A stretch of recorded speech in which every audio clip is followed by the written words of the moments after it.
हगवणे हे फरार आहेत आणि आजी हगवणे ही जेलमध्ये आहे। त्याच्यामुळे वैष्णवीचे जे वडील आहेत त्यांच्याकडे कायदेशीरपणे बाळ सुपूर्द करतात।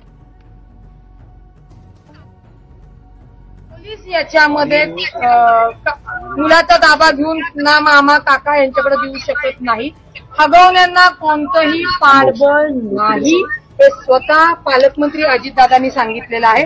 लग्न समारंभामध्ये नेत्यांना बोलवणे, निमंत्रित करणे, प्रत्येक जण बोलवतात आणि परंतु पुढे त्यांच्या वैवाहिक जीवनामध्ये काय अडचणी होतात या खरं कुठल्या नेत्यांवर किंवा आलेल्या पाहुण्यांवर लागू शकत नाही।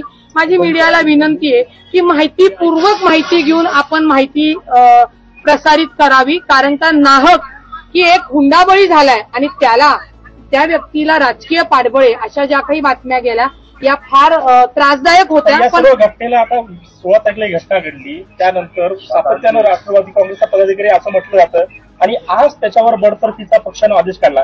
इतके दिवस त्याच्यावर कोणीही हा जो गुन्हा दाखल झाला, मला तर मीडियाने कालपासून या बातम्या सुरू केल्या। ज्यावेळी मी काल राजेंद्र हगवणे हे राष्ट्रवादी काँग्रेस पक्षाचे पदाधिकारी आहेत का नाही हे मलाही माहित नाही, परंतु असतील तर आणि आता तर ते कार्यकर्ते म्हणून आहेत आणि त्यांचा जो मुलगा आहे सुशील हगवणे हा युवकचा पदाधिकारी होता, परंतु ती सुद्धा बॉडी बरखास्त आहे। परंतु राजेंद्र हगवणे आणि सुशील हगवणे हे जे पक्षाचे कार्यकर्ते म्हणून आहेत त्या कार्यकर्त्यातनं सुद्धा त्यांना बडतर्फी हक्कलपट्टी करण्यात आलेली आहे। कारण का जो काही वैष्णवीचा घटना या पुणे शहरात घडलेली आहे ही अत्यंत निंदनीय आहे आणि आम्हाला ती लक्षात घ्या। अशा कोणत्याही गोष्टींना कुठलेही म्हणजे आमचे पालकमंत्री पाठबळ घालूच शकत नाही। दादा अत्यंत संवेदनशील नेते आहेत, त्यांना मुलगी नाही म्हणून त्यांना भावना नाही, या ज्या काही चुकीच्या बातम्या आहेत ना या कुठेतरी